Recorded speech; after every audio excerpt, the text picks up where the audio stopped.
When was the last time you watched an anime that made you just take a step back and think, yes, everything I could ask for is coming together. This is what epitomizes a great narrative. This is what I watch anime for.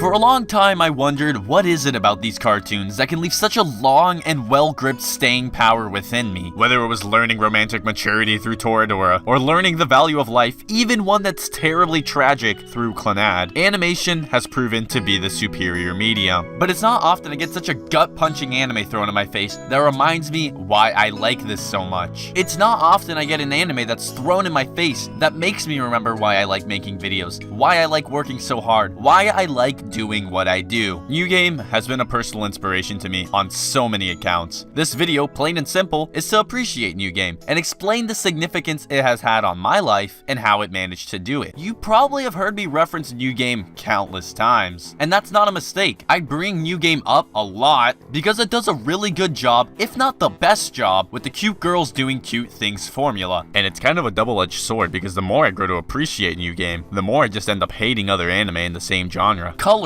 motion, character, sound, message. New Game does a lot right. You guys probably know this already, but I can tend to be a cynical loser. If an anime wants me to take it seriously, it's gotta earn my respect first. If an anime has weak voice acting, weak animation, or weak sound design, hey, I'm nice enough to where I might watch it to the end, but I'm not gonna take it entirely seriously. New Game didn't just earn my respect, it took my respect and did things to it that I cannot disclose at this current hour. Within minutes of watching the very first episode, you could clearly see that you were working with something special here, and something special it was. New Game immediately takes off with this brimming percussive instrumental that gives a sound of overflowing potential.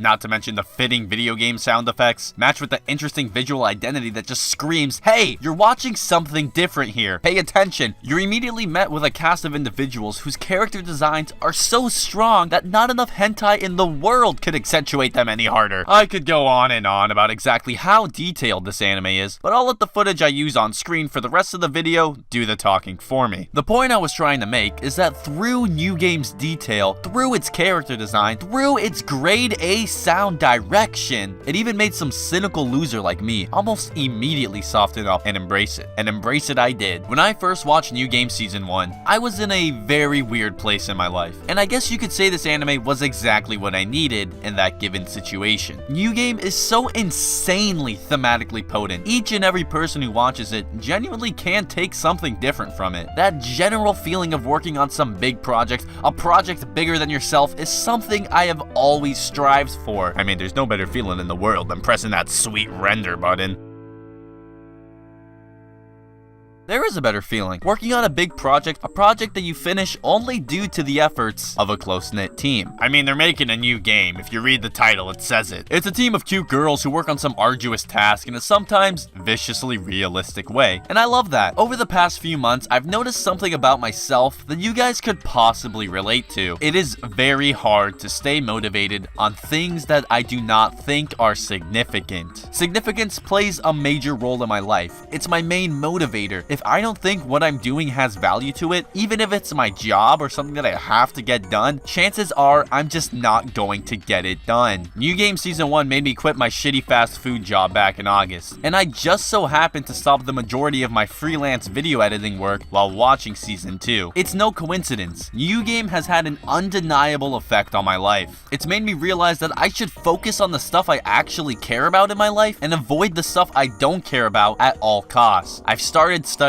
more. I've started making higher quality and longer videos, and I've started spending time with real life friends more and more often. And I think it's safe to say that New Game was a major player in that regard. So yeah, Season 1 is nice and all, but everything I just said pales in comparison to Season 2. Season 2 quite literally is possibly the best cute girls doing cute things anime ever. Season 1 was already strong, don't get me wrong, but for the most part, Season 2s are usually better than the first season. You don't have to reintroduce the characters, characters, the basic plot consensus is already understood, and you've already spent enough time with the characters to already have that familial sense of love for them. You don't have to waste any time, and not waste time is exactly what Season 2 of New Game does. If we're already on this personal level, talking about how these themes in New Game directly affected me, then look no farther than Episode 2 of Season 2. My god, this episode really messed me up. A recurring theme in New Game is that of jealousy. In Episode 2, they have a character design competition for designing the main character of the new game they're working on. In this art competition, Alba actually beats her idol, the much more experienced Ko. Since Alba always looked towards Ko as her inspiration, her idol, beating her even in this somewhat trivial competition had a rocking effect on the two of them, which eventually causes Ko to lash out at Alba out of jealousy. Jealousy is a recurring theme, as even later on, Alba cries out of pure jealousy that no matter how hard she works, she feels like she can't match the skill level of Ko. I feel like in general, jealousy is terribly misconstrued in media. There's this weird association that you can only be jealous with people you dislike.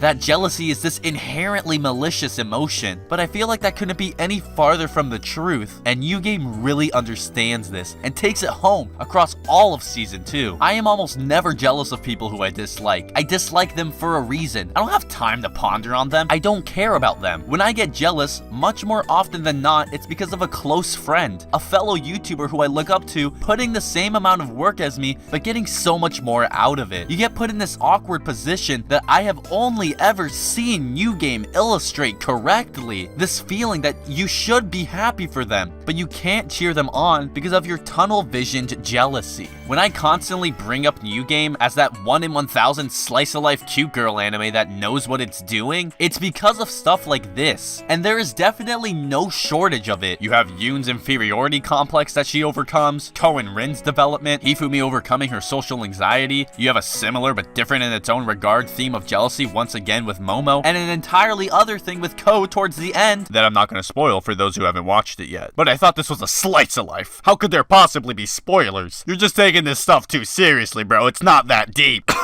Speaking of not that deep, have you guys heard of this girl called Nene Sakura? This absolute monster! This terrifying creature called Nene Sakura really is more than meets the eye. When Nene is first introduced to the series, she really comes across as this overly unbearing, obnoxious, cute girl. And to a certain extent, she is that. Her VA's performance did take a little while to get used to, but really it was all worth it in the end because of what her character represents. One of my personal little gripes with Season 1 is that it kinda dances with the idea of mentioning programming, but never really gives it that much attention. In an anime literally focused around game development, that was just kind of disappointing, especially when it's being watched by a CS major. But they took this relatively useless character and created this genuinely motivating, relatively realistic representation of what it's like to learn how to program. The majority of the characters in New Game are naturally good at what they do. Both Ko and Alba were hired immediately out of high school and landed head character design jobs within a year. Nene, on the other hand, after basically dicking around the entire first season, kinda took action into her own hands. She never gets magically good at programming. She studies and works hard, and it took her about 6 months to create a basic 2D game. She starts out as this drifting, insignificant person, but by the end, she becomes a valuable asset to the team out of pure hard work. There is so much in this little anime, and the stuff I do talk about, I am pretty much speaking about on the surface level. When I say New Game is significant, it's because it's setting the gold standard. The gold standard for other moe anime, yes, but also the gold standard for ourselves and what we're capable of. I've learned a lot from New Game, and I hope this video maybe helped you learn something about New Game too, or maybe even something about yourself. That's what this whole anime analysis thing is about at the end of the day. Anyways, thank you for watching.